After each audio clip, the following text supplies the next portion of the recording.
প্রিয় লিসেনার্স, আসসালামু আলাইকুম। Feel the real fear with আস।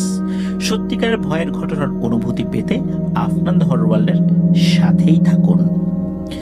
দেশ ও দেশের বাইরে যে যেখান থেকে আফনান দ্য হরর ওয়ার্ল্ডের আজকের হরর নাইট এপিসোডের 56তম আয়োজনের সাথে যুক্ত হচ্ছেন বা পরবর্তীতে হবেন, সকলকে জানাচ্ছি শুভেচ্ছা ও ভালোবাসা। আশা করি সবাই ভালো আছেন, সুস্থ আছেন। প্রিয় লিসেনার্স, আজকে যার ঘটনা আপনাদের সামনে উপস্থাপন করব তিনি কিন্তু মোটেই সুস্থ নন। তার নাম মাসুদ রানা। এর আগে ওনার বেশ কিছু ঘটনা আমরা শেয়ার করেছি।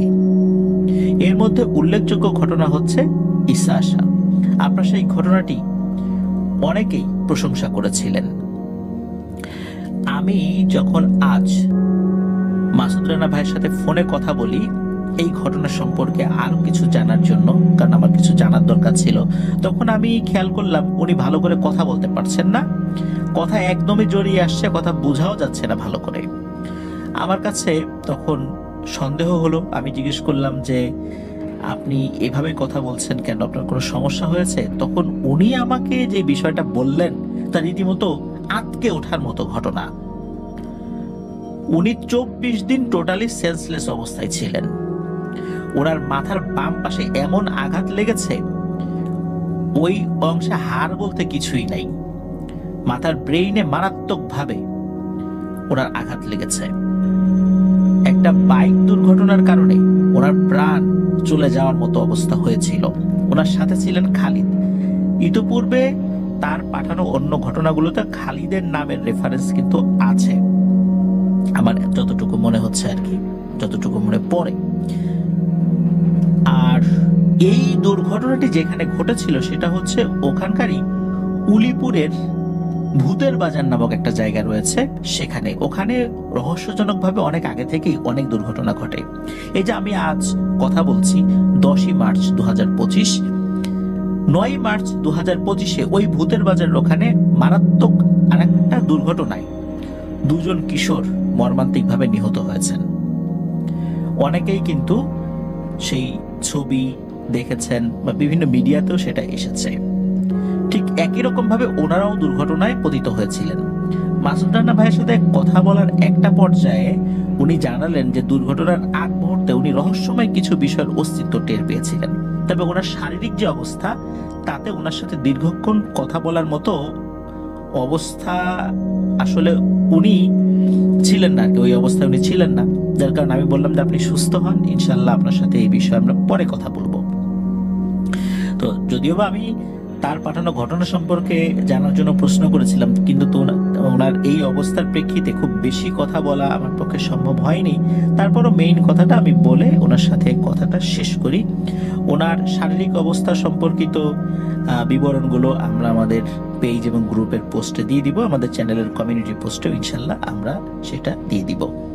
প্রিয় লিসেনার্স, কথা না বাড়িয়ে চলুন ঘটনায় চলে যাই। তবে আবারও বলছি, সবাই মাসুদ রানা ভাইয়ের জন্য দোয়া করবেন, কারণ ওনার যেই অবস্থা আমি দেখেছি, মাথার যে অবস্থা, তাতে স্বাভাবিকভাবে ওনার একদম আগের মতো চলাফেরা করতে দীর্ঘ সময় লেগে যাবে। আপনারা সবাই তার জন্য দোয়া করবেন, আমরা সবাই ওনার জন্য দোয়া করব। আল্লাহ তাআলা যেন ওনাকে দ্রুত সুস্থতা দান করেন। চলুন ঘটনায় চলে যাই। এই ঘটনাটি ঘটেছিল ওনার আপন বড় খালা মোসাম্মদ শামসুন নাহার ওনার সাথে। এই ঘটনার সাথে জড়িত এই শামসুন নাহার আন্টিরই আর এক মেয়ে, যার নাম হচ্ছে কেয়া। ঘটনাটি মূলত উনি ওনার নানির কাছ থেকে শুনেছিলেন, পরবর্তীতে আরো বিস্তারিত সংগ্রহ করে পুরো ঘটনাটি উনি অডিও ক্লিপ আকারে পাঠিয়েছিলেন। নানির 5 জন মেয়ে, যার মধ্যে সবচাইতে বড় হচ্ছে এই শামসুন নাহার খালা, আর এই মাসুদ রানা ভাইয়ের মা হচ্ছে 4 নম্বর। মানে ওনার মায়ের আগে আরো 3 জন বোন রয়েছেন। ওনার নানির নাম হচ্ছে শায়রা বানু। এই ঘটনাটা প্রথম ওনার নানির কণ্ঠে রেকর্ড করে পাঠানোর পর আমরা অনেক কথাই বুঝতে পারিনি, তারপরে উনি নিজে রেকর্ড করে পাঠিয়েছিলেন। তো যাই হোক, চলুন ঘটনায় চলে যাই। ঘটনাটির সময়কাল 1985 থেকে 90 এর মধ্যবর্তী একটি সময়। মানে একদম যখন শুরুটা হয়। এই শামসুন নাহার আন্টি, ওনার বিয়েটা হয়েছিল একদম হঠাৎ করে, পারিবারিকভাবে ওরকম প্রস্তুতি ছিল না, হঠাৎ করেই হয়ে যায়। মানে হঠাৎ করে কথাবার্তা হচ্ছে, ইনস্ট্যান্ট বিয়ের সিদ্ধান্ত হয়ে যায়। উনিও অ্যাস্টনিশড হয়েছিলেন, এত তাড়াতাড়ি বিয়ে কিভাবে হয়। আবার ওনার পরিবারের সদস্যরা যে এটা রাজি ছিল বিষয়টা এরকম না, কিন্তু ভাগ্যে যদি থাকে এভাবে অনেক সময় কাকতালীয় ভাবে হয়েও যায়। মূলত এই শামসুন নাহার খালার যিনি বাবা, মানে মাসুদ রানা ভাইয়ের নানা, তো নানার পরিচিত একজন ব্যক্তি হঠাৎ করেই নানার কাছে আসেন, বলেন যে তোমার মেয়েকে বিয়ে দিবা, আমার সন্ধানে একটা ভালো ছেলে আছে। আর ওই ছেলের সম্পর্কে যখন বিস্তারিত কিছু বলা হয়, তখন নানা বলেন যে আসলে তোমার মুখে তো শুনলাম, ওই ছেলের পরিবার সম্পর্কে তো একটু ভালো করে খোঁজ খবর নিতে হবে, আমি তো আসলে ওকে চিনি না, ওর পরিবারকে ওইভাবে চিনতে পারছি না, তোমার মুখ থেকে যতটুকু শুনতে পাচ্ছি। তখন ওই লোকটি বললে, আরে এত কিছু খোঁজ খবর নিতে হবে না, আমার পরিচিত ছেলে খুবই ভালো, বিয়ে দিয়ে দাও, রাজি হয়ে যাও, আজকে বিয়ে দিয়ে দিই। শামসুন নাহার খালার বয়স কিন্তু তখন বেশি ছিল না, সর্বোচ্চ 15-16 এরকম হবে আর কি। গ্রামে তো দেখা যাচ্ছে অল্প বয়সে অনেকের বিয়ে হয়ে যায়, সেই 85 থেকে 90 সালের মধ্যবর্তী এরকম একটা সময়, তো তখন এরকম অল্প বয়সে বিয়ে হওয়াটা অনেক স্বাভাবিকই ছিল বলতে হবে। আর ওই সময় কিন্তু গ্রাম এলাকায় যৌতুক প্রথার বেশ প্রচলন ছিল। যিনি বিয়ের প্রস্তাবনাটা নিয়ে এসেছিলেন উনি জানান যে ওই ছেলে পক্ষের কোনো ডিমান্ড নাই, মানে যৌতুকের কোনো ডিমান্ড নাই। তখন গ্রামে এই নো ডিমান্ড এই ধরনের বিয়ে চিন্তা করাটা একটু কঠিন ছিল।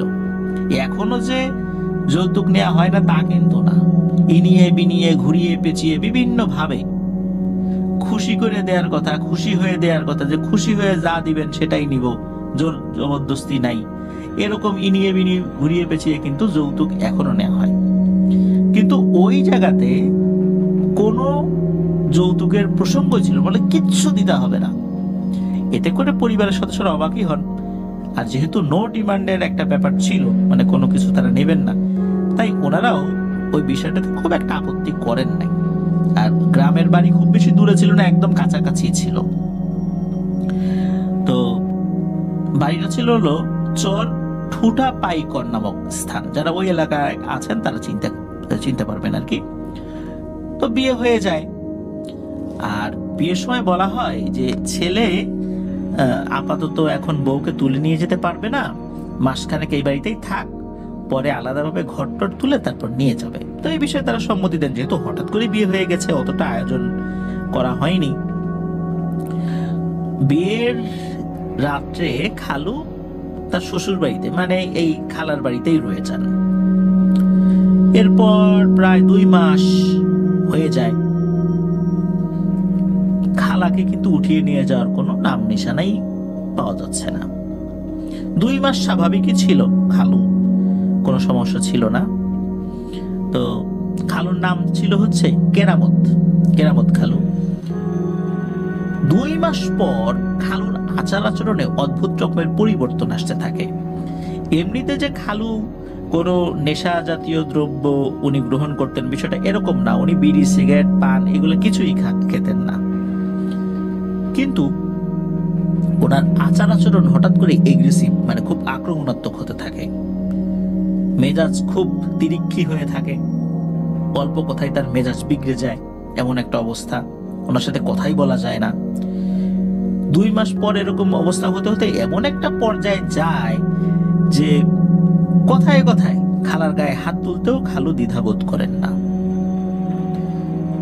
এখন খালু আছেন তার শ্বশুর বাড়িতে, সেখানেই তার স্ত্রীকে উনি নির্যাতন করছেন, বিষয়টা কিন্তু খুব মারাত্মক। আর খালাকে বিভিন্ন ভাবে বুঝিয়ে শুনিয়ে তার কাছ থেকে গহনা নিয়ে চলে যেতেন, বিক্রি করতেন। তারপর উনি ঘরের বিভিন্ন জিনিসপত্র নিয়ে চুরি করে নিয়ে চলে যেতেন, বিক্রি করতেন। অথচ তার কিন্তু কোনো নেশা ছিল না, মানে নেশা জাতীয় দ্রব্য যে উনি গ্রহণ করবেন এটা না। তবে ওনার একটি নেশার কথা পরিবারের সদস্যরা জানতে পারেন, সেটা হচ্ছে উনি জুয়ায় আসক্ত, মারাত্মকভাবে জুয়ায় আসক্ত। খুব বড় মাপের একজন জুয়ারি বলতে হবে। কিন্তু বড় মাপের জুয়ারি বলতে বোঝাচ্ছি যে নেশার দিক দিয়ে, মানে জুয়ার প্রতি তার আকর্ষণের দিক দিয়ে। আর জুয়া খেলে ওনার হেরে যাওয়াটাই সবচেয়ে বেশি একটা ব্যাপার ছিল আর কি। উনি খুব একটা জিততে পারতেন না। আর জুয়ার নেশা যার একবার লেগে যায়, এই নেশা থেকে সে সহজে বের হতে পারে না। আমরা কিন্তু এর একটা উদাহরণ দিতে পারি। ওই যে অনেক সময় দেখা যাচ্ছে যে আমরাও কিন্তু গেমিং জুয়া, বর্তমানে কিন্তু অনলাইনে অনেক ধরনের জুয়া আছে, আমরা আসক্ত হয়ে পড়েছি, এর থেকে বের হইতেই পারি না। খাওয়া দাওয়া সব ভুলে গিয়ে ওইটার পিছনে লেগে থাকি। সুতরাং এটাও কিন্তু জুয়ার একটা নতুন ভার্সন।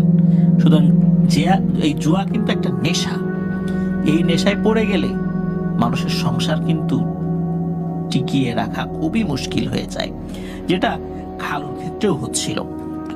উনি এই জুয়ার টাকার জন্য এমন অবস্থা হয়েছিল যে ওনার শ্বশুর বাড়ির ঘরের চাল পর্যন্ত চুরি করে নিয়ে বিক্রি করেন। চাল বলতে এই যে খাবার চাল, টিনের চাল না, খাবার চাল, এইটা পর্যন্ত চুরি করে নিয়ে বিক্রি করছিলেন। এমন একটা অবস্থা। এখন না কি করবেন বুঝতে পারছিলেন না, যে এই ছেলেটাকে ভালো মনে করে বিয়ে দিলাম, হঠাৎ করে 2-3 মাস পর থেকে তার আচার আচরণ এরকম হয়ে গেল, মেয়েটার গায়ে হাত তোলে, তারপর এরকম জোয়ার নেশা। তখন নানা এই খালুর পরিবারের সাথে যোগাযোগ করলেন যে কি ব্যাপার, তোমার ছেলের এই অবস্থা কেন? যখন পরিবারের সাথে যোগাযোগ করলেন তখন নানা একটা বিষয় খেয়াল করেন, পরিবারের সদস্যরাও এই খালুর আচার আচরণ বা ওনার যেই অন্যান্য অ্যাক্টিভিটিস গুলো রয়েছে, উনি কোথায় যান, কি করেন, এগুলো সম্পর্কে অতটা অবগত নন। তবে উনি জুয়ায় যে আসক্ত হয়েছেন এটা মোটামুটি তারা জানেন। আর তারা যে এই বিষয়টাতে খুশি, বিষয়টা এরকমও না। আর নানার কাছে মনে হয় যে ওনারা কিছু বিষয় এড়িয়ে যাচ্ছেন। তবে কি এড়িয়ে যাচ্ছেন এই বিষয়টা উনি তখন বুঝতে পারেন নাই। তো এভাবেই চলছিল দিন। এরই মধ্যে বছর ঘুরতে না ঘুরতেই খালার একটি ফুটফুটে কন্যা সন্তান হয়। এই সন্তানটি খুবই ফুটফুটে এবং সুন্দরী ছিল। এত অল্প বয়সেই সকলের দিকে অপলক দৃষ্টিতে তাকিয়ে থাকতো, মিটিমিটি করে হাসতো, সকলের হৃদয় জুড়িয়ে দিত। এই খালার এই মেয়ের জন্মের কয়েকদিন পর থেকে খালা রাতের বেলা অদ্ভুত টাইপের একটা স্বপ্ন দেখতে শুরু করেন। খালা দেখেন যে ওনার বাড়ির খুব কাছাকাছি একটা পুকুর রয়েছে। ওই পুকুরের কাছে উনি যান। যাওয়ার পর ওনার কোল থেকে একটা মহিলা অবয়ব যে অসুন্দরী তা না, মোটামুটি সুন্দরী, স্বাভাবিক আকৃতি, খালার কাছ থেকে তার মেয়েটাকে কোলে নিয়ে ওই পুকুরের দিকে চলে যাচ্ছেন এবং পুকুরের পানির ভেতরে গিয়ে মিলিয়ে যাচ্ছেন। একদম মিলিয়ে যাওয়ার আগে একটু ঘুরে খালার দিকে তাকিয়ে বলেন, এত লোভ ভালো না। খালা এটা রহস্য বুঝতে পারেন না। এরকম স্বপ্ন উনি কয়েকদিন দেখেছেন। 3 দিনের দিন, কয়েকদিন বলতে 2 দিন দেখেছেন। 3 দিনের দিন ভোরের দিকে খালা হঠাৎ করে খালুকে ডাকছেন, এই ওঠো তো, এই দেখো তো মেয়েটা নড়াচড়া করে না কেন। তো খালু উঠেছেন। তখন দেখেন আসলেই তো মেয়েটা নড়াচড়া করছে না, নিঃশ্বাস চলছে না, আর শরীরটা একদম ফ্যাকাশে হয়ে গেছে, মনে হচ্ছে শরীরে এক বিন্দু রক্তও নাই। খালা বুঝতে পারেন তার এই আদরের ফুটফুটে কন্যা সন্তানটি আর পৃথিবীতে নেই। উনি তো চিৎকার করে কান্নাকাটি শুরু করে দেন। এদিকে খালু বলেন যে নিশ্চয়ই ঘুমের ঘরে তুমি বাচ্চাটির উপরে চলে আসছিলা, তোমার বডির ওয়েট বাচ্চাটা নিতে পারে নাই, এই জন্য নিঃশ্বাস বন্ধ হয়ে মারা গেছে। উল্টো এই অবস্থাতেই খালু খালার উপর ক্ষিপ্ত হন এবং খালাকে মারধর শুরু করেন। একদম বেধড়ক মারধর বলতে যেটা বোঝায়, যেখানে সন্তান হারানোর বেদনায় মা কান্নাকাটি করছে, সেখানে খালু খালাকে মারধর শুরু করেছেন। পরিবারের অন্য সদস্যরা এসে মারধর থামান। সবাই দেখেন এই অবস্থা। বুঝতে পারেন না আসলে কি কারণে এমনটা হয়েছে। যাই হোক, এভাবেই একটি ফুটফুটে সন্তান পৃথিবী থেকে বিদায় নেয়। কেউই বুঝতে পারে না আসলে রহস্যটা কি, কারো ধারণাই ছিল না যে কি চলছে আসলে।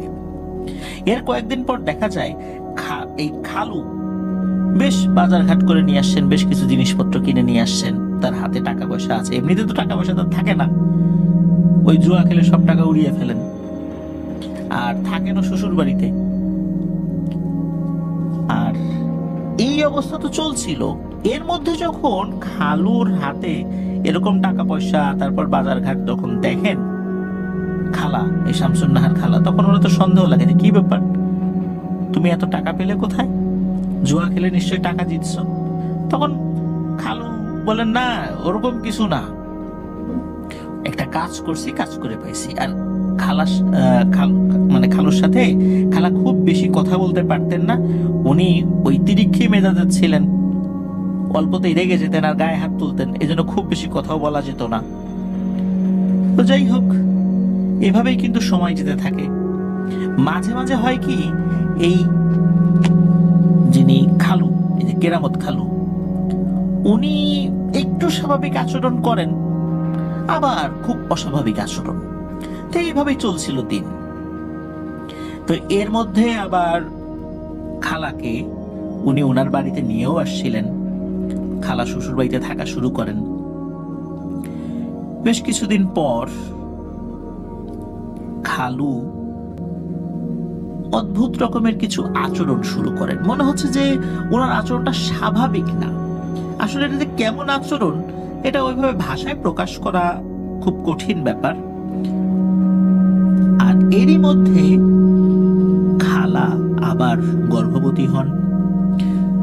যথারীতি উনি আবারও একটি কন্যা সন্তানের জন্ম দেন। কন্যা সন্তানের জন্মের অল্প কয়েকদিন পর থেকেই আবার সেই স্বপ্ন উনি দেখতে থাকেন। উনি দেখতে থাকেন সেই নারী অবয়বটি পুকুর পাড়ে এসেছে। খালাও তার সন্তানকে কোলে নিয়ে পুকুর পাড়ে গিয়েছেন। তার কোল থেকে ওই নারী অবয়বটি তার সন্তানকে নিল, নিয়ে আস্তে আস্তে ওই পুকুরের দিকে হাঁটা শুরু করলো। আস্তে আস্তে পানির ভেতরে মিলিয়ে যাওয়ার আগে ঘুরে তাকিয়ে আবার বলল, এত লোভ ভালো না। এরপর ওই সন্তানকে নিয়ে পানির মধ্যে হারিয়ে গেল। খালা চিৎকার দিয়ে ঘুম থেকে উঠেছেন। ওঠার পর উনি দেখলেন না, সবকিছু স্বাভাবিক রয়েছে। উনি ওনার স্বামীকে বলেন যে আমি এরকম একটা স্বপ্ন দেখেছি। ওনার স্বামী বলেন, যায় দূর, এই সমস্ত দুঃস্বপ্ন দেখে রাত বিরেতে ঘুম টুম নষ্ট করতেছো, ঘুমাও। এ কথা বলে ওনাকে ঘুম পাড়িয়ে দেন। কিন্তু টানা কয়েকদিন এরকম স্বপ্ন খালা দেখেছেন। তো যাই হোক, টানা কয়েকদিন দেখার পর এরপরে আর ওনার স্বামীকে কিছু বলেন নাই, কারণ বললেই এলোমেলো কথাবার্তা বলে, উল্টো ওই খালাকে বকাঝকা করে। এই ধরনের কথাবার্তা কে শুনবে? এই জন্য আসলে উনি খুব একটা বিষয় বলতেন না, এই বিষয়ে কি স্বপ্ন দেখেছেন না দেখেছেন। হঠাৎ এক রাত্রে খালা খেয়াল করেন তার সন্তানের শ্বাস প্রশ্বাস চলছে না। উনি তাড়াতাড়ি আলো জ্বালান। আলো জ্বালানোর পর দেখেন, আরে এ কি, তার সন্তানের শরীরে মনে হচ্ছে এক ফোঁটা রক্তও নেই, একদম ফ্যাকাশে হয়ে আছে, নিথর দেহ পড়ে আছে। এটা দেখে উনি আবারও চিৎকার দেন। চিৎকার দেওয়ার সাথে সাথে ওনার স্বামী উঠে যান। কি হয়েছে দেখো, বাচ্চার কি অবস্থা। ওনার মাথার মধ্যে উদ্ভট জিনিস চলে আসছে, মানে খালার মাথার মধ্যে উদ্ভট জিনিস চলে আসে। উনি খালাকে দোষারোপ করতে থাকেন যে তোমার কারণে বাচ্চা মারা গেছে, নিশ্চয়ই তুমি ফেলে দিয়েছিলে নিচে, এখন উঠায় এখানে শোয়াই রেখে বলতেছো যে বাচ্চা মারা গেছে, তোমার দোষ। উল্টো ওনাকে দোষারোপ করে ওনার গায়ে হাত তুলতে উনি দ্বিধাবোধ করছেন না। বাড়ির অন্য সদস্যরা চলে আসে, এসে দেখে এই অবস্থা। হঠাৎ করে সুস্থ স্বাভাবিক একটা বাচ্চা এভাবে মারা গিয়েছে, বিষয়টা তো আসলে কেউই মেনে নিতে পারছেন না। যাই হোক, এভাবেই দ্বিতীয় সন্তানটিও পৃথিবী থেকে বিদায় নেয়। কেন বিদায় নিচ্ছে, কি হচ্ছে, এই বিষয়টা আসলে বোঝা যাচ্ছে না। এভাবে দুটা সন্তান পৃথিবী থেকে বিদায় নিল। তখনও কিন্তু খালা এই বিষয়ে যে অস্বাভাবিক কিছু হতে পারে এটা উনি ওভাবে ভাবেন নাই। এদিকে দ্বিতীয় বাচ্চা মারা যাওয়ার পর খালুর আচার আচরণ অনেক কঠিন হয়ে যায়। কঠিন বলতে যে আরো বেশি বদমেজাজি, কথায় কথায় কোনো কথা ছাড়াই খালার শরীরে আঘাত করেন। এভাবে কাটতে থাকে দিন। বেশ কিছুদিন পর, প্রায় বছর খানেকের কাছাকাছি সময়, খালা আবারও একটি কন্যা সন্তানের জন্ম দেন। এই কন্যা সন্তান হচ্ছে এই কেয়া আপু। তো কেয়া আপু জন্ম নেওয়ার পর থেকে বেশ কিছু বিষয় আবার শুরু হয়ে যায়। আবার উনি স্বপ্ন দেখতে থাকেন, কেউ একজন ওই বাচ্চাকে চাইছে, একই রকম ভাবে নিয়ে যাবে। ঠিক ওই যে স্বপ্নটা অন্য দুইবার যেটা হয়েছিল, ঠিক ওরকমটাই দেখছেন। এবার কিন্তু খালা খুব অ্যালার্ট। প্রথম বাচ্চা হারিয়ে যাওয়ার পর দ্বিতীয় বাচ্চার বিষয়ে উনি সতর্ক ছিলেন, কোনোভাবে যেন উনি বাচ্চার গায়ের উপরে উঠে না যান ঘুমের ঘরে। তারপরেও কিন্তু বাচ্চাটি মারা গিয়েছে। তৃতীয় বাচ্চার বেলায় উনি খুবই সতর্ক, রাত্রে খুবই কম ঘুমান উনি। ওনার ঘুম খুব হালকা হয়ে যায়, কোনো একটা পাতা পড়ার শব্দেও ওনার ঘুম ভেঙে যাবে, এমন ঘুমের অবস্থা উনি করে ফেলেন, যাতে কোনো বাচ্চার কোনো ক্ষয়ক্ষতি না হয়। এক রাতে হঠাৎ ওনার ঘুম ভেঙে যায়। ঘুম ভাঙার পর উনি দেখেন যে ওনার বাচ্চাটি ওনার পাশে নেই। চিন্তা করলেন, বাচ্চা কোথায় গেল এত রাতের বেলা? দেখলেন যে পাশে ওনার স্বামীও নেই, এই কেরামত খালুও নেই। নিশ্চয়ই কেরামত খালু বাচ্চাকে কোলে নিয়ে কোথাও গিয়েছে। তখন উনি দেখলেন যে ঘরের দরজাও খোলা, নিশ্চিত যে ওনার স্বামী কোলে নিয়ে বাচ্চাকে কোথাও নিয়ে গেছে। তো উনি ওঠার পর সকলকে ডাকাডাকি শুরু করেন যে বাচ্চা নাই। আর উনি ডাক দিয়ে আসলে দৌড়ে এদিক ওদিক ছুটাছুটি করেছেন, বাচ্চা নিয়ে কোথায় গেল। ওনার স্বামী তো জোয়ান নেশা, বাচ্চাকে আবার বিক্রি করে দেবে না। তো উনি কি করেছেন, পুকুর পাড়ে গিয়েছেন। ওই দৌড়াদৌড়ি করতে করতে পুকুর পাড়ে গিয়েছেন। উনি গিয়ে দেখেন এক ভয়ঙ্কর দৃশ্য। দেখতে পান যে খালু এক হাতে বাচ্চাকে ধরে রেখেছে, আর এক হাত দিয়ে কোনো কিছু পকেটে ভরার চেষ্টা করছে, কোনো একটা কিছু গুছিয়ে পকেটে ভরার চেষ্টা করছে। যেই না খালা ওখানে গিয়েছেন, মনে হলো ধপাস করে পানিতে কোনো কিছু পড়ার শব্দ হলো, কোনো কিছু পানিতে ঝাঁপ দিল, এরকম একটা শব্দ হলো। এরপর খালা জিজ্ঞেস করছেন, এই তুমি ওখানে কেন, বাচ্চা নিয়ে ওখানে কি করো? তখন খালু পিছন দিকে ঘুরে তাকিয়েছেন, ঘুরে তাকে একদম থতমত খেয়ে গেছেন। খালু এমন ভয় পেয়েছেন, মনে হচ্ছে যে বিশাল বড় অন্যায় করতে গিয়ে ধরা পড়ে গেছেন। তখন খালু নিজেকে সামলে নিয়ে বলছেন যে তেমন কিছু না, আসলে ঘরের মধ্যে গরম লাগছিল, তো বাচ্চাটা গরমে ঘেমে যাচ্ছিল, তাই মনে করলাম কোলে নিয়ে একটু পুকুর পাড়ে আসি। তুমি এখানে কি করো? উল্টো আরো খালাকে ধমকাধমকি শুরু করতে গেছেন। কিন্তু এখানে খালু বুঝতে পারেন যে তার মেজাজ গরম করে উল্টো আরো ধরা পড়ে যাবেন উনি কিছু করতে পারবেন না। কারণ এখানে উনি কেন আসছেন এটা পরিবারের সবাই তখন কিন্তু চলে আসছে। এখানে সবার কাছে একই প্রশ্ন, তুমি কেন বাচ্চাকে কোলে নিয়ে এত রাতের বেলা এখানে আসছো?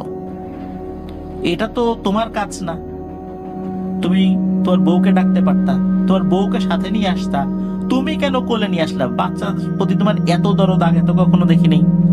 এত রাতের বেলা তোমার দরদ উঠলো, বউকে না ডেকে তুমি বাচ্চাকে কোলে নিয়ে পুকুর পাড়ে আসছো, বিষয়টা তো স্বাভাবিক না। খালু ওই সময় তেমন কথা আসলে বলেন নাই, তবে এরপর থেকে খালার সাথে তার আচার আচরণ আর অনেক একদম রাফ এন্ড টাফ হয়ে যায়। খুব কর্কশ ব্যবহার করে থাকেন। এমনিতেও তো তার ব্যবহার খুবই খারাপ ছিল, কিন্তু আরো বেশি খারাপ হয়ে যায়। কোনোভাবেই উনি খালাকে আর এই বাচ্চা মেয়ে একে আপু তাকে সহ্য করতে পারছেন না। এভাবে কিন্তু দিন কাটতে থাকে। আর এর মধ্যে ওই যে যে নারী অবয়বটিকে উনি স্বপ্নে দেখতেন, স্বপ্নে ওই অবয়বটি তার কাছে আসে, তার কাছে এসে বলে, তুই আমার জিনিস নিয়ে নিছিস, ফেরত দে। খালা তো বুঝতে পারেন না, বলে, দেয় বেটে, তোর কি ফেরত দেবো রে আমি? তুই এর আগে আমার 2টা বাচ্চা নিয়ে গেছিস, যা ভাগ সামনে থেকে, তোর আমি কি ফেরত দিব? তো এইভাবে উনি ঘুমের মধ্যেই ওই অবয়বকে ধমক দিতে থাকেন। এরকম কিন্তু উনি প্রতিনিয়তই স্বপ্ন দেখেন। এভাবেই কেটে যায় 2 বছর। 2 বছর ছোট্ট একটা বাচ্চা যে ভালো করে কথাও বলতে পারে না, হাঁটা শিখেছে মাত্র, তাকেও কিন্তু খালু মারাত্মকভাবে মারধর করতেন।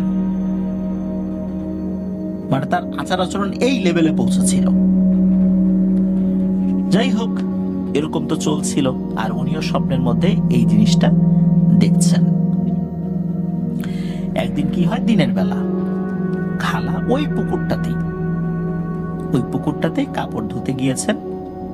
কাপড় ধোয়ার সময়, ওটা কিন্তু ওনার শ্বশুর বাড়ির পুকুর আর কি, তো কাপড় ধোয়ার সময় হঠাৎ করে মাছ পুকুরে একটা জিনিস দেখতে পান।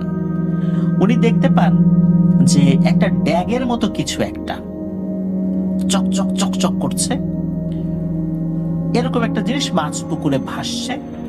তো উনি একটু খেয়াল করেছেন কয়েক সেকেন্ড, এরপর টুক করে মনে হলো ডুবে গেল। উনি চিন্তা করলেন যে এই পুকুরে তো অনেক বড় বড় মাছ আছে, অনেক সময় মাছ যদি পিঠ ভাসিয়ে রাখে বা পিঠ ভাসিয়ে চলে যায়, অনেক সময় এরকম সাদা জিনিস দেখা যায়, সেরকম সাদা মনে হয়। মাছের পেটের অংশটা অনেক সময় খুবই সাদা হয়ে থাকে অধিকাংশ মাছের। ওই পুকুরে অনেক বড় বড় রুই কাতল ছিল, মৃগী মাছ ছিল, ওই ধরনের মাছ হয়তো ওই সময় তার পেট ভাসিয়ে দিয়েছে বা পিঠ ভাসিয়ে দিয়েছে, এরকম হতে পারে আর কি। উনি এরকমটা চিন্তা করেছেন। তো এটা নিয়ে উনি আসলে খুব বেশি ভাবনা চিন্তা করেন নাই। ওই রাত্রে উনি একটা স্বপ্ন দেখেন। এবার সেই অবয়বটা, সেই মহিলা অবয়বটা, তার চেহারা কিন্তু ভয়ঙ্কর না, আবারও বলছি, একদম স্বাভাবিক, মোটামুটি সুন্দর চেহারার একটা অবয়ব আর কি।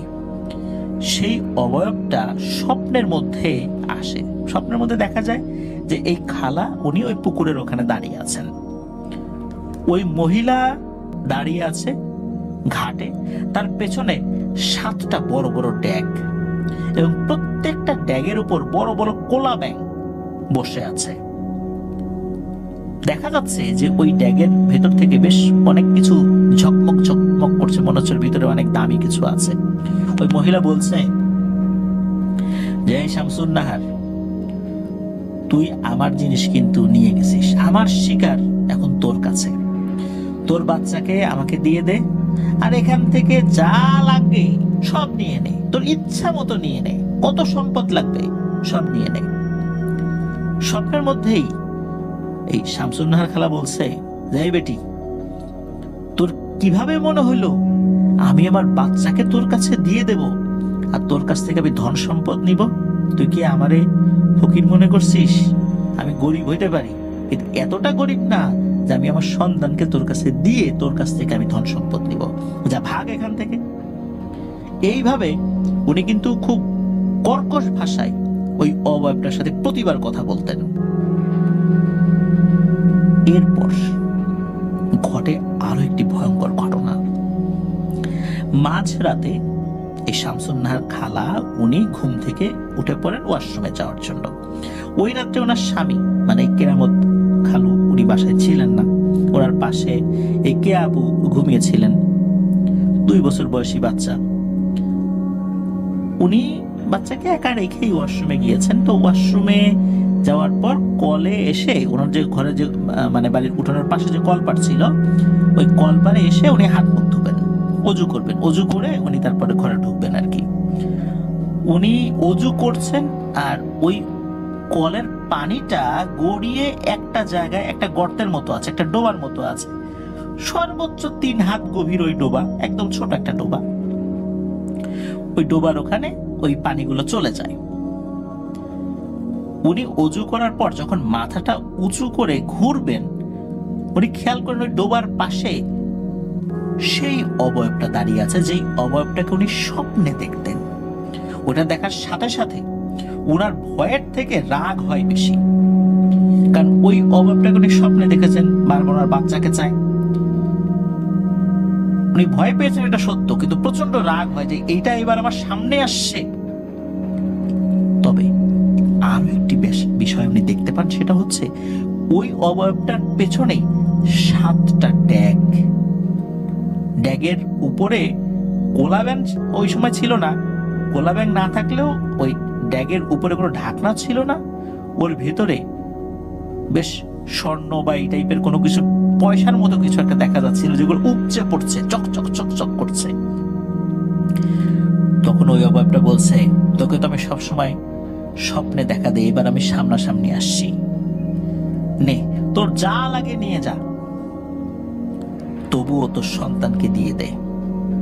দেখ, তোর অনুমতি ছাড়া আমি নিতে পারতেছি না, তুই যে বাইরে আসছিস, আমি তোর সন্তানকে চাইলে নিয়ে যেতে পারতাম,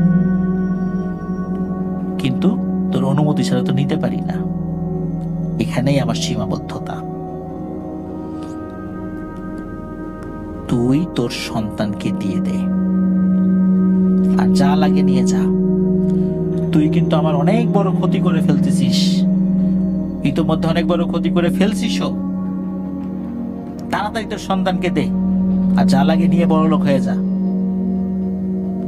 তখন খালা উনি প্রচন্ড ক্ষিপ্ত হয়ে যান, গালিগালাজ শুরু করেন, বিশ্রী ভাষায় গালিগালাজ করতে থাকেন। তো ওনার এই গালিগালাজের শব্দে ওনার যে শ্বশুর, ওনার ঘুম ভেঙে যায়। উনি চিন্তা করেন, কি ব্যাপার, বৌমা এত রাত্রে কাকে গালিগালাজ করে? তার ছেলে তো মানে এই খালু তো নাই, আজকে বাড়িতে নাই। ওনারও ওয়াশরুমে যাওয়ার দরকার ছিল, ওনারও ঘুম ভেঙে গিয়েছিল। উনিও উঠে যখনই দরজা খুলেছেন, তখনই ওই অভাবটা মুহূর্তের মধ্যে ভ্যানিশ হয়ে যায়। আর এই 7টা ড্যাগ, এগুলো এই যে কলের পানি পড়ার জন্য ছোট্ট যে ডোবাটা, ওই ডোবার মধ্যে এরকম পানিও ছিল না, এগুলো ঝাঁপিয়ে এইটার মধ্যে পড়ে ভ্যানিশ হয়ে যায়। ওই যে খালার যিনি শ্বশুর, উনিও বের হয়ে এসে কিন্তু ওইখানকার ভিতরে যতটুকু পানি ছিল সেই পানির নড়াচড়া দেখেছিলেন, মানে মাত্র এর মধ্যে কিছু একটা পড়েছে, ভারী কিছু।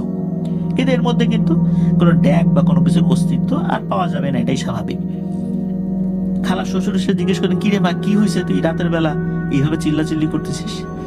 তখন উনি বলেন যে আমি ভয়ঙ্কর কিছু দেখছি, যাই হোক রাত্রেবেলা এই বিষয়ে আপনাকে কিছু বলবো না, পরে ইনশাল্লাহ এই বিষয়ে আপনার সাথে কথা বলবো।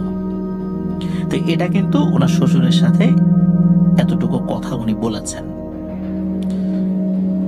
সকালবেলা উনি এই বিষয়টা পরিবারের সাথে মানে বলেন যে এই ঘটনা আপনার নাতনিকে তো চাই, স্বপ্নের মধ্যে আসে, আপনার ছেলেকে আমি বললে সে গালিগালাজ করে, সেটার পাত্তাই দেয় না।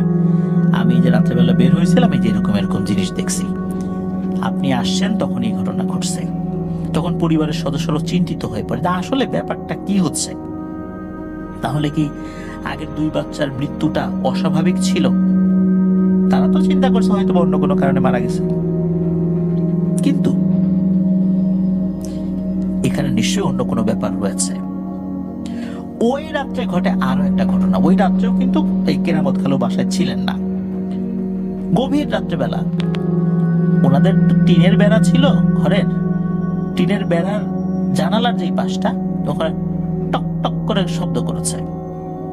তখন খালা চিন্তা করেছেন যে হয়তোবা তার স্বামী রাতের বেলা এসেছে, কারণ উনি যে থাকতেন না 3-4 দিন, মাঝে মাঝে থাকতেন না, ওই জোয়ার আসরে পড়ে থাকতেন, আসতেনই না, এমন একটা অবস্থা হতো মাঝে মাঝে। ওই 3-4 দিন আসলে উনি জোয়ার আসরেই ছিলেন, আবার আসলে অনেক রাত্রে আসতেন।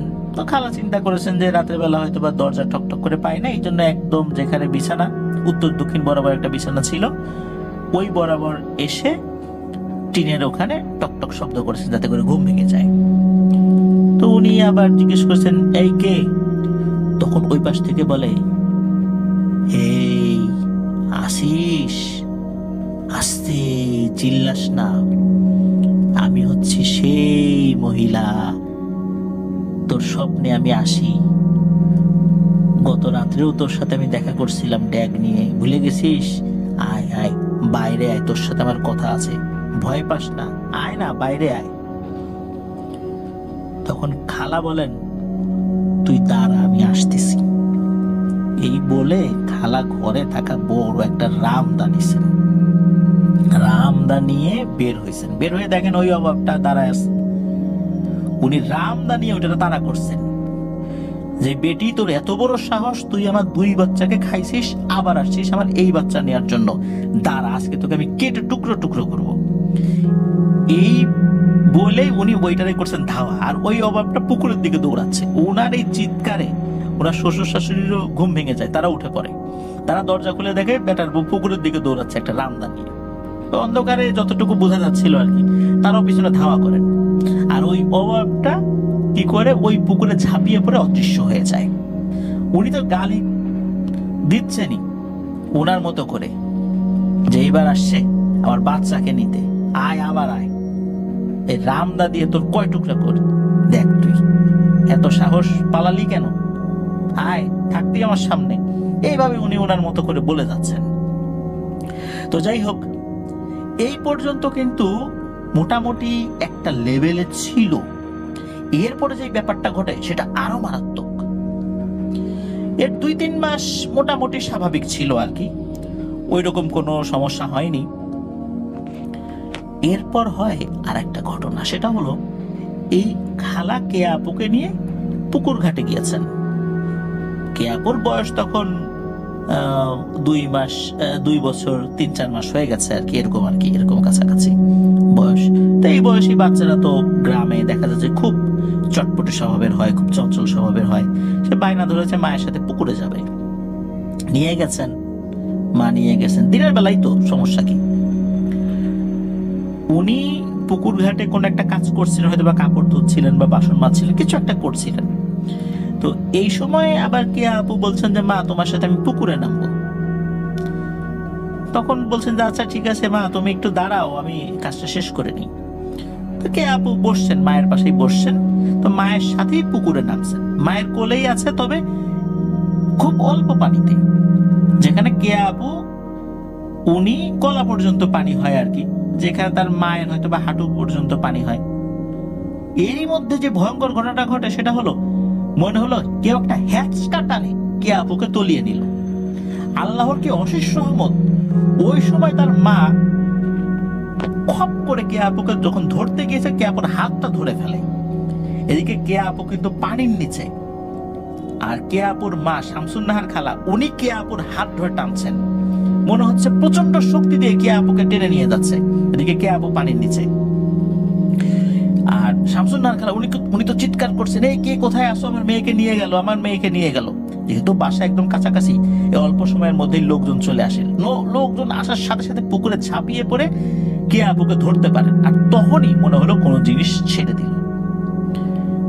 এই কয়েক মিনিটেই কিন্তু তার জীবন চলে যাওয়ার মতো অবস্থা হয়ে গেছে। তবে আল্লাহর অশেষ রহমতে উনি মনে হয় একদম শেষ সময়ে এসে পানি থেকে উঠতে পেরেছিলেন, যার কারণে আল্লাহ ওই যাত্রায় ওনাকে বাঁচিয়ে দিয়েছিলেন। এই ঘটনা যখন ঘটে তখন উপস্থিত সবাই মারাত্মক ভয় পেয়ে যান। সবাই বলেন যে না, এরকম আর চলতে পারে না। আর ওই সময়ে এই শামসুন্নাহার খালা, উনি যে ভেজা শরীরে ছিলেন, ওনার মেয়েকে নিয়ে ওই ভেজা অবস্থাতেই উনি হাঁটতে হাঁটতে ওনার বাবার বাড়িতে চলে গেছেন, কাছাকাছি ছিল। যাওয়ার পর ওনার মাকে বলছেন যে, মা তুমি এক্ষুনি ভালো কোনো কবিরাজ বা হুজুর ডাকো, আর চলতে দেয়া যায় না। তোমার নাতনিকে তো এখনই নিয়ে যেত, আল্লাহর অশেষ রহমতে বাঁচাতে পারছি, কিন্তু এখন এরকম আর চলতে দেয়া যায় না। আসলে ঘটনাটা কি ঘটছে আমরা তো কেউই জানি না, কেন এরকমটা হচ্ছে। সুতরাং এটার একটা হেস্তনাস্ত করতেই হবে।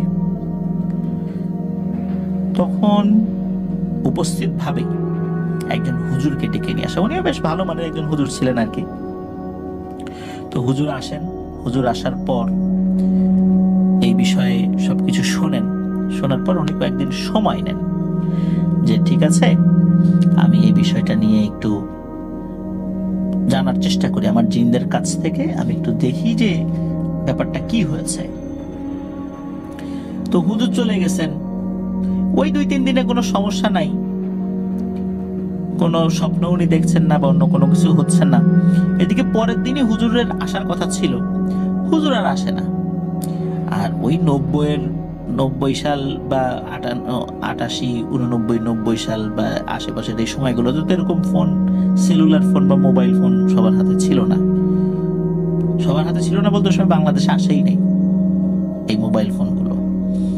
এই কারণে হুজুরের সাথে ওইভাবে যোগাযোগ করার কোনো উপায় ছিল না। লোক মারফত খবর দিলে হুজুর বলতে যে আসবো আসবো এরকম, মানে একটু খোঁজ খবর নেই, আসবো।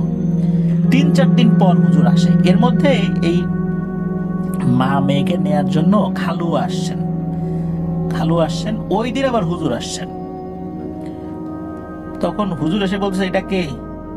এই কেরামত না? তোমার স্বামী না? তখন খালা বলছেন, হ্যাঁ উনি আমার স্বামী।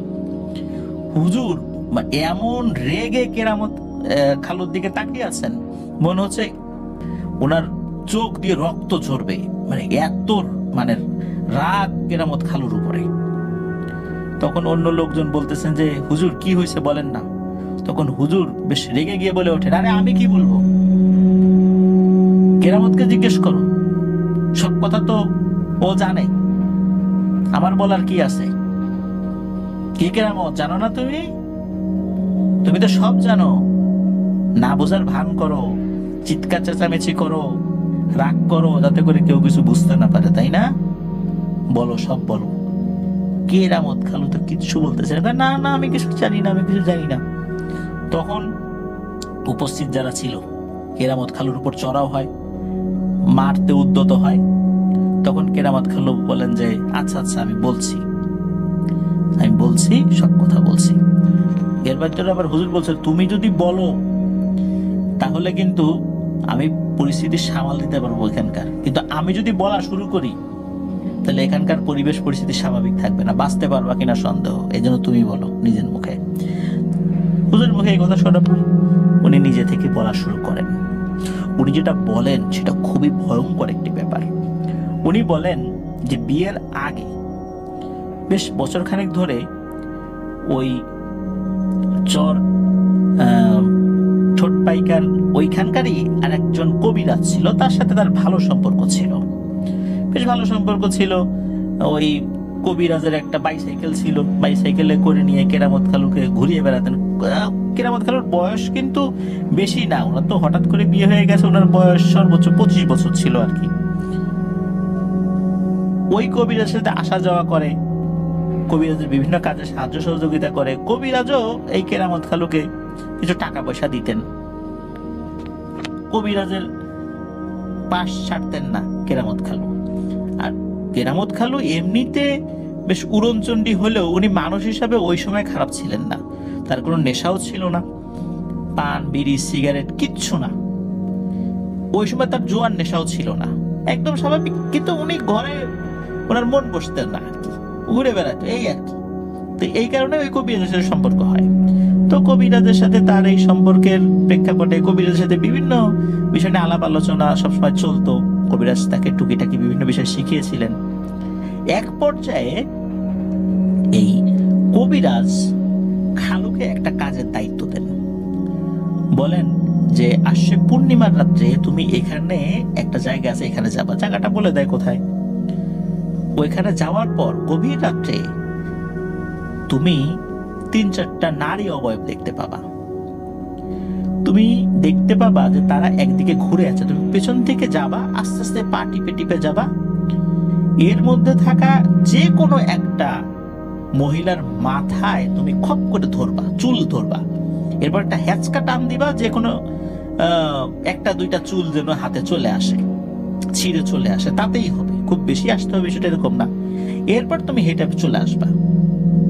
পেছন থেকে ওরা যতই কান্নাকাটি করুক, কিছু করুক, তোমার ওদিকে ভ্রুক্ষেপ করার দরকার নেই, সোজা চলে আসবা।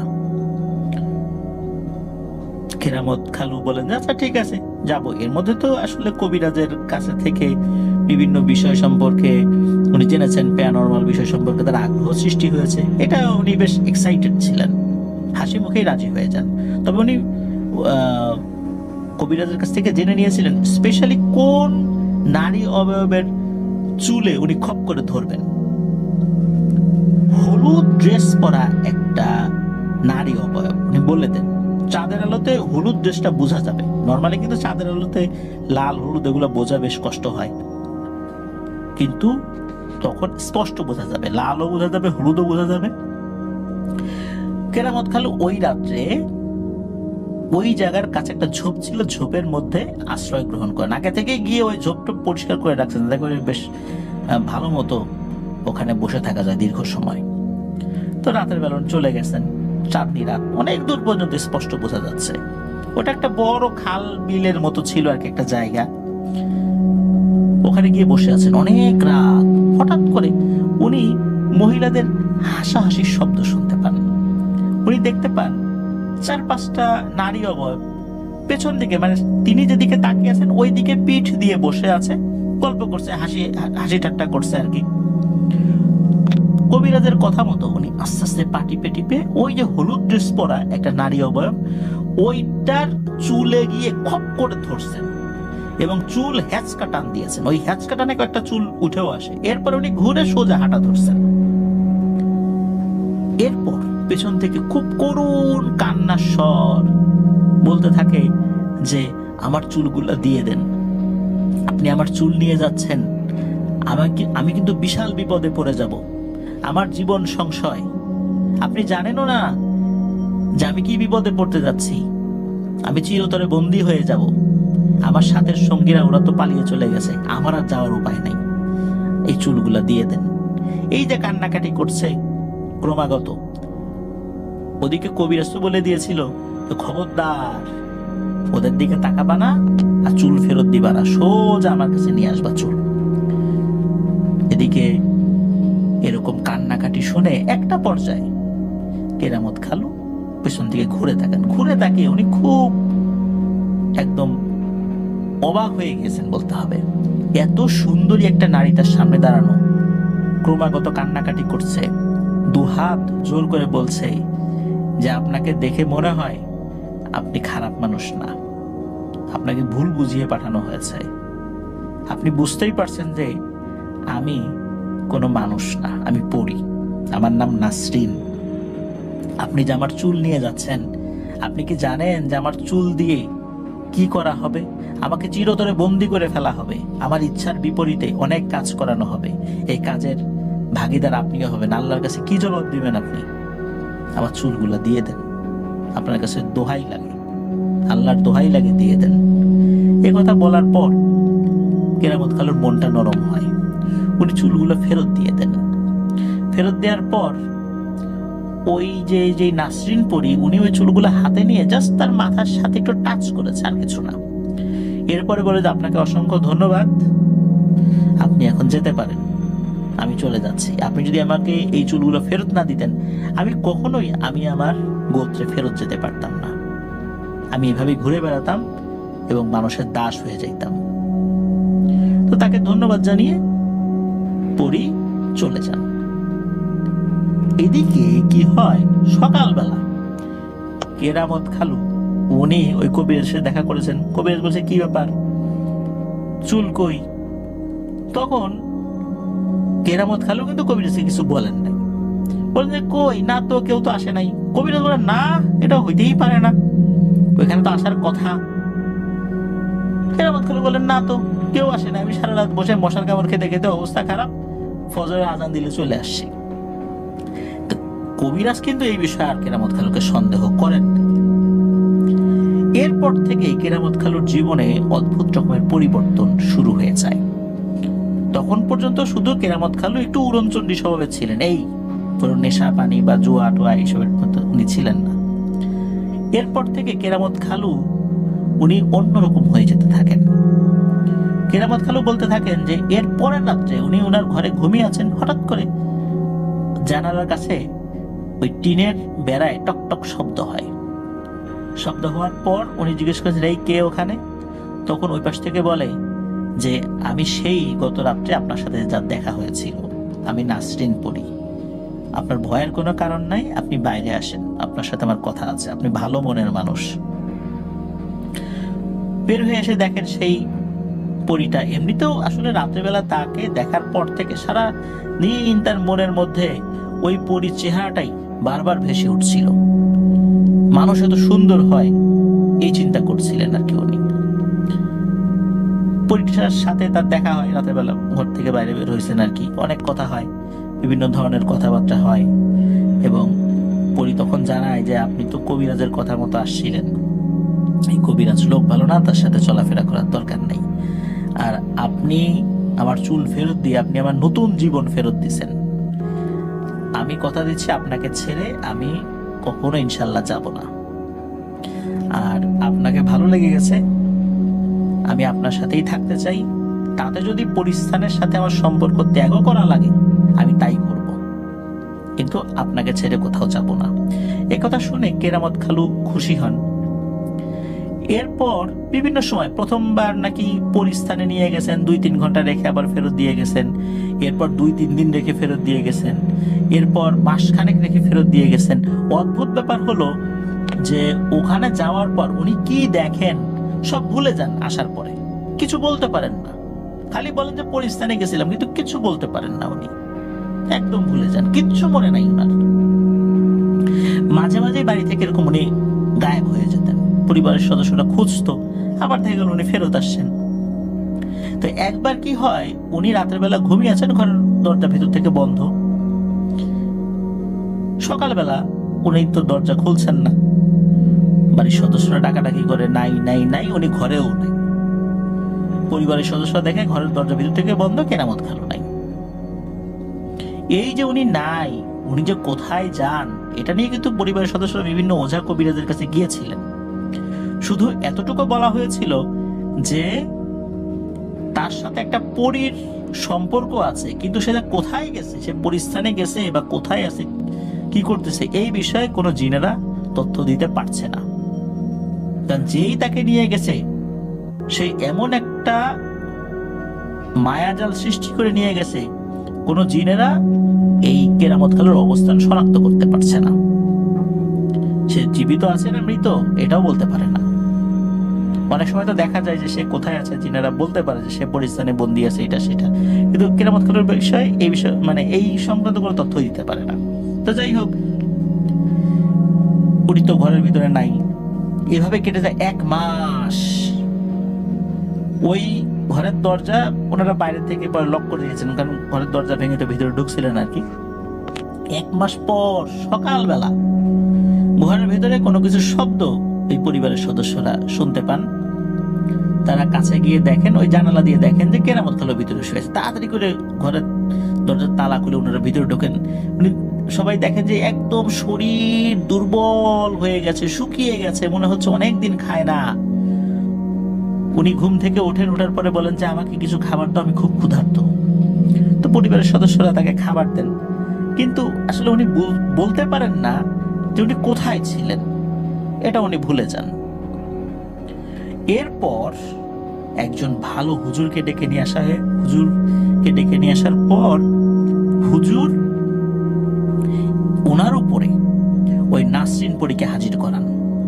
পরী সব কথা বলে যে আমি এইভাবে তার প্রতি আসক্তি জন্মেছে, আমি তাকে ছেড়ে যাব না, কোনোভাবেই যাব না। এই কথা বলতে বলতে হঠাৎ করে কেরামত খালুর গলার স্বরটাও চেঞ্জ হয়ে যায়, মনে হচ্ছে কোন একটা বৃদ্ধ লোকের কণ্ঠ ভেসে আসছে ভিতর থেকে। ওই বৃদ্ধ লোকটা সালাম দেয় হুজুরকে, দিয়ে বলে যে অপরাধ মার্জনা করবেন, আমি সেই হতভাগ্য পিতা, যেই পিতা হচ্ছে এই নাসরিনের বাবা। ওর কারণে পরিস্থানে আমার সম্মান একদম ধূলিসাৎ হয়ে গেছে। সে এই মানুষকে পরিস্থানে নিয়ে আসে, আবার ফেরত দিয়ে যায় অনুমতি ছাড়া। আমরা অনেকবার তাকে বুঝিয়েছি, জিনেরা এমনিতেই জেদি স্বভাবের হয়, কিন্তু আমার এই মেয়েটা আরো বেশি জেদি, তাকে কোনোভাবেই আমরা মানাতে পারছি না। আমি কথা দিচ্ছি যে আমার এই মেয়ে আপনাদের এখানে আসবে না, আর এই ছেলের কাছেও আর আসবে না, আমরা ওকে নিয়ে যাব। তবে অনুরোধ, পারলে আজকে রাতেই অথবা কয়েকদিনের মধ্যেই আপনার ছেলেকে বিয়ে দিয়ে দিবেন, তাহলে ও আপনার ছেলের কাছে আর আসতে পারবে না। তো এই অনুরোধটা করে যান এবং সকলের কাছ থেকে বিদায় নিন। ওদিকে কিন্তু একবার ওই বৃদ্ধ মানুষের কণ্ঠ ভেসে আসে, আবার ওই নাসরিন পরীর মেয়েলি কণ্ঠ ভেসে আসে যে বাবা না না, আমাকে ছেড়ে দাও, আমাকে নিয়ে যেও না। আবার ওই বৃদ্ধ মানুষের কণ্ঠ ভেসে আসে যে চল, তোর কারণে মান সম্মান সব শেষ হয়ে গেল, আর খবরদার মানুষদেরকে উৎপাত করার জন্য আসবি না, ওকে ওর জীবনের মতো করে চলতে দে, তুই কেন ওর জীবনে এসে এরকম বিরক্ত করছিস, সে তোর উপকার করছে এই পর্যন্তই শেষ, তাই বলে উপকারের প্রতিদানের জন্য তুই ওর জীবনটা নষ্ট করে দিচ্ছিস, চল।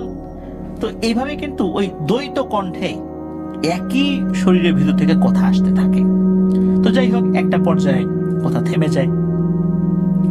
তখন ওই কবিরাজ বলেছেন যে আপনার খুব দ্রুত পারলে আজকে রাতটাই অথবা কয়েকদিনের মধ্যে বিয়ে দিয়ে দেন।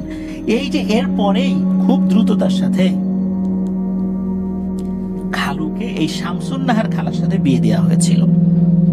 তো বিয়ে দেওয়ার পরে কিন্তু মোটামুটি সবকিছু স্বাভাবিক ছিল। এরপর থেকে ঘটে আর একটা ঘটনা। এখন কিন্তু বলছে হচ্ছে এই পর্যন্ত বলেছে হচ্ছে এই খালু, এরপরে ওই কবিরাজ বলা শুরু করেছেন যে এরপরে যে ঘটনাটা, এরপরে ওই কবিরাজ বলছেন যে বিয়ের পরপরই এই নাসরিন পরী সে এই কেরামত খালুর কাছে আসতে পারতো না। এই কারণে সে একটা ছল চাতুরীর আশ্রয় নেয়, সে তার মতো করে আসতে পারতো না। সে এমন একটা পদ্ধতি অবলম্বন করে যার কারণে কেরামত খালু একটা নেশা জাতীয় জিনিসের মধ্যে ঢুকে পড়ে, এক মায়াজাল সৃষ্টি করে কেরামত খালুকে সে জুয়ায় আসক্ত করে ফেলে এবং তার মায়াজালে আবদ্ধ করে বারবার কেরামত খালু এই জুয়ায় হারতে থাকে, যার ফলে সে ঋণগ্রস্ত হয়ে যায়। বিয়ের 2 মাস পর্যন্ত ঠিকঠাক ছিল। এরপরে সে এই মায়াজালের আশ্রয় নিয়েছে, কারণ হচ্ছে খুব বেশি দিন তো ওকে আসলে তার বাবা মা ওইভাবে আটকে রাখতে পারবে না, নিজের মেয়েকে আর কতই শাসন করবে। যখন দেখেছে বিয়ে হয়ে গেছে, সে তো আগের মতো করে আর আসতে পারে না, তখন সে এই বেশ ধারণ করেছে। সে কি করেছে, স্বপ্নের মধ্যে এই কেরামত খালুর কাছে আসতো, এসে বলতো যে তোর তো অনেক অভাব, জুয়া খেলিস, টাকা পয়সার তো দরকার আছে, আমি তোকে টাকা দিব, কিন্তু শর্ত আছে, শর্ত হচ্ছে তোর বাচ্চাকে আমাকে দিয়ে দিবি। তখন নাকি কেরামত খালু রাজি হয়ে যায়। এরপর যখন ওনাদের ঘরে প্রথম সন্তান আসে, কন্যা সন্তান, এই কন্যা সন্তানকে রাতের বেলা উনি ওখানে নিয়ে যায় ওই পুকুর পাড়ে। নেয়ার পর তখন নাকি কেরামত খালু ওই অভাবের কোলে প্রথম দিকে দিতে চান না, যে না না না তোমার কাছে দেবো না, তুমি তো পড়ি আমার বাচ্চার যদি কোনো ক্ষতি টতি করো। ওই সময় কিন্তু তার মনের মধ্যে সন্তানের প্রতি ভালোবাসা শুরু ছিল। তখন ওই পরিটা নাকি বলে যে আরে না, তোর সন্তানটা এত সুন্দর, আমি খালি একটু আদর করব, আদর করে আবার তোকে দিয়ে দিব। আর এই দেখ 7টা ড্যাগ, তুই এই ড্যাগ থেকে তোর প্রয়োজন অনুযায়ী নিবি, তবে একবারে এক মুঠে যতটুকু ওঠে ঠিক ততটুকুই, এর বেশি নিবি না, এর বেশি নিলে কিন্তু ক্ষতি হবে। আসলে ওই নাসরিন পরী জানতো যে এই যারা জুয়ারি এরা কখনোই লোভ সম্বরণ করতে পারে না। এই নাসরিন পরী নাকি ওই বাচ্চাটাকে কোলে নিয়ে একটু উল্টো দিকে ঘুরে তাকায়, আর ওই কেরামত খালু কি করছে, হাত ঢুকিয়ে পয়সা নিয়েছে। এই পয়সাটা কিন্তু স্বর্ণের পয়সা ছিল না। কেরামত খালু যেটা বলেছেন যে সেটা স্বর্ণের পয়সা ছিল না, সেটা স্বাভাবিক পয়সার মতোই ছিল। এটা যে কি পয়সা, এটা কি রূপার পয়সা নাকি, এটা আসলে উনি ওইভাবে বলতে পারেন না। তো যাই হোক, উনি এক মুঠ নেওয়ার পরে আবার আর এক মুঠ নিয়েছেন। এরপরে ওই অভাবটা ঘুরে তাকিয়েছে, কিছুই বলে নাই, কিন্তু আর এক মুঠ নিয়েছে, কিছুই না, বলে এই নে তোর বাচ্চাকে নিয়ে যা, তারপর কোলে দিয়েছে। তো উনি আবার ওই পয়সাগুলো পকেটে করে নিয়ে এসে বাচ্চাকে আবার স্ত্রীর পাশে রেখেছে। ওদিকে এই যে শামসুন নাহার খালা, উনি ঘুম থেকে ওঠার পর দেখেছেন তার বাচ্চার এই অবস্থা। তার স্বামীকে ডেকে তুলেছেন। তার স্বামী তো বুঝে গেছে ঘটনা কি হয়েছে। এখন এই বিষয়টা যাতে ধামাচাপা পড়ে, এই জন্য উনি উল্টো তার স্ত্রীর উপর চড়াও হয়েছেন, মারধর করেছেন, যাতে করে ওনার দোষটা স্বীকার উনি না করেন বা এটা ধরা না পড়ে। একই রকম ভাবে দ্বিতীয়বার হয়েছে। দ্বিতীয়বার খালু নাকি ওই অবয়বটার কোলে বাচ্চাকে দিতে চায়নি, বলছে তোমার কোলে দিলে বাচ্চা মারা যায়। তখন ওই অবয়বটা বলছে, আরে না, কিচ্ছু হবে না, আমার কারণে বাচ্চা মরছে নাকি, বাচ্চা এমনি মারা গেছে, আমার কি দোষ, আমি তো তোকে কোলে দিয়েই দিলাম, তুই বল তখন কি তোর বাচ্চা জীবিত ছিল না? তখন খালুর আসলে মনে পড়ে না ছিল কি ছিল না, বাচ্চা তো ঘুমাচ্ছিল। তখন ওই অবয়বটা বলে, আরে দে না, আমি একটু আদর করবো, আদর করে দিয়ে দিব, কত সুন্দর বাচ্চা। তখন খালুকে ওই টাকার লোভ দেখিয়ে ওই অবয়বটা ওই বাচ্চাকে কোলে নিয়ে ঘুরে দেখায়। আর খালুর তো ওই যে অভ্যাস, জুয়ারি, তো জুয়ার নেশা ধরিয়ে দিয়েছে, সে একবারের বেশি আবার নিয়েছে। তখন আবার ঘুরে আবার দিয়ে দিয়েছে বাচ্চাকে কোলে, যে না নে তোর বাচ্চাকে নিয়ে যা। বাচ্চা নিয়ে যাওয়ার পর আবার সেই বাচ্চাটা মৃত।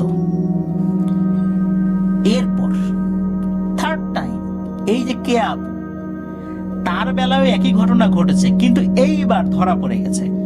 তখন হয়েছিল কি, এই খালু কেবল বাচ্চাকে দিবে, মানে তখন এক হাতে ধরে রেখেছে, তখনও ওই অভাবটা কোলে নিতে পারে নাই, আর এক হাত দিয়ে ওই ড্যাগের ভেতর থেকে কিছু জিনিস বের করছিল। এমন সময় এই শামসুন্নাহার খালা ওখানে পৌঁছে, আর তখন ওই অভাবটা ঝপাস করে পানির মধ্যে পড়ে যায়, মিলিয়ে যায়, ওই ড্যাগগুলো চলে যায়। তখন কিন্তু খালা দেখেছিল যে খালু কিছু একটা তুলে তুলে পকেটে রাখছে, পকেটের মধ্যে অনেক কিছু আছে, পকেটটা ভরে গেছে, বুক পকেট আর কি, তার শার্টের বুক পকেট। এরপর থেকে ওই অভাবটা স্বপ্নে খালার স্বপ্নে আসে, এসে বলে যে তুই আমার জিনিস নিয়ে গেছিস, আমার শিকার নিয়ে গেছিস, ওটাকে দিয়ে দে, এটা সেটা। এরপর থেকে খালার পিছনে লাগে, আর ওই খালুকেও স্বপ্নে দেখায়, এই তোর বাচ্চাকে নিতে পারলাম না, দিয়ে দে তোর বাচ্চাকে নিয়ে আসবি আমার কাছে। এই জন্য খালুরও কিন্তু মেজাজ গরম, বাচ্চাকে দিতে পারতেছে না, আর নতুন করে তো আর টাকা পয়সা দিচ্ছে না তাকে, খালুর জুয়া খেলার টাকা পাচ্ছে না উনি, ওনার বিষয়ে সবাই খুব সতর্ক হয়ে গেছে, সবাই তাকে টাকা পয়সা দেয় না, এই জন্য তার মেজাজ খুব গরম থাকে, জুয়ারিদের যেটা হয় আর কি। তো যাই হোক, এইভাবেই চলছিল। এর মধ্যে বারবার নেয়ার চেষ্টা করেছে, সর্বশেষ পুকুরে যখন ওই বাচ্চাকে কেয়াবুকে নিয়ে গেছে, তখন অ্যাটাক করেছে। এই বিষয়গুলো জানান ওই কবিরাজ। এখন সমাধান কি? সমাধানে তো যেতে হবে। তো যখন কবিরাজ এই বিষয়গুলো জানান যে বাবা এই কাজ করেছে, তখন কিন্তু উপস্থিত লোকজন তারা তাদের রাগ আর ধরে রাখতে পারে নাই, ধরে কয়েকটা মার লাগিয়ে দিয়েছে আর কি। এতে করে খালু আসলে বেশ রাগান্বিত হন, যে এরকম ভাবে শ্বশুর বাড়িতে এসে মারধর খেলাম, উনি যে এত অপকর্ম করেছে এই বিষয়ে অনুশোচনা নাই, কিন্তু মার খেয়েছে তাতে ওনার আত্মসম্মানে লেগেছে, এমন একটা অবস্থা হয়েছে আর কি। উনি রাগ করে ওখান থেকে চলে যান। তবে ওই নাসরিন যে পরী, তাকে কিন্তু হাজির করা হয়েছিল একজন তুলা রাশির শরীরের উপরে। নাসরিন পরী স্বীকার করেছে যে এই কাজগুলো সেই করেছে, মূলত এই কেরামত খালুকে সে সংসার করতে দেবে না, এইভাবে জুয়ার নেশা এটা সেটা তাকে ধরিয়ে দিয়েছে। একটা পর্যায়ে বিরক্ত হয়ে, বা এই সন্তান যেহেতু খালুর কারণে মারা গেছে, খালা একসময় রাগ করে খালুকে ডিভোর্স দিয়ে দেবে, আর ডিভোর্স দিয়ে দিলে তখন আবার এই নাসরিন পরিদার কাছে আসার সুযোগ পাবে। আর যখনই এই বাচ্চাকে কোলে নেয়, কোলে নেওয়ার পর একটু ঘুরে তাকে তার দিকে নজর দেওয়ার সাথে সাথে ওই বাচ্চার সমস্ত রক্ত সে শুষে নেয়, শুষে নিয়ে সে শক্তিশালী হয়। আর এই যে ড্যাগের ভিতর থেকে একবারের বেশি দুইবার নেওয়া যাবে না, এটা হচ্ছে একটা প্রতারণা ছিল। কারণ সে জানতো যে জুয়ারিরা কখনো লোভ সম্বরণ করতে, শুধু জুয়ারি না, যে কেউ এই ধরনের সিচুয়েশনে লোভ সম্বরণ করতে পারবে না। তখন বলবে যে তোমায় একবার থেকে বেশি দুইবার নিচে তোমার বাচ্চাকে মেরে ফেলছি। এটা একটা প্রতারণা ছিল, মূলত এটা একটা কৌশল অবলম্বন করেছে সে। আর এই বাচ্চাগুলোকে সে মেরে সে শক্তিশালী হয়েছে, এটা সত্য। সেই সাথে তার সংসারটাকে শেষ করে দেওয়াও ছিল এই নাসরিন পরীর উদ্দেশ্য। নাসরিন পরী এটা স্বীকার করে এবং সে বলেই দেয় যে কোনোভাবেই এই কেরামতকে তার থেকে আলাদা করা যাবে না। যেখানে পরিস্থানের বড় বড় জিন পরীরা পারে নাই, সেখানে তোমরা কবিরাজরা পারবা না। ও আমার উপকার করছে, আমি আল্লাহর নামে শপথ করছি যে তার সাথে আমি থাকবই, ও যতদিন জীবিত আছে আমি তার সাথেই থাকবো। তো ওই যে খালু ওখান থেকে চলে গেলেন, এর কিছুদিন পর খালা বুঝতে পারেন উনি আবারও অন্তঃসত্ত্বা হয়েছেন। এরপর হচ্ছে এই যে শামীম ভাই, উনি জন্মগ্রহণ করেছেন। খালু এখনো মাঝে মাঝে তার সন্তানদেরকে দেখতে আসেন, যেহেতু সন্তান তার। তবে তার সন্তানরা খালুর প্রতি আসলে অতটা দরদ বা ভালোবাসা নাই, না থাকারই কথা। তবে উনি বাবা হিসাবে তাদেরকে দেখতে আসেন বলে আমাকে মাসুদ রানা ভাই জানিয়েছেন।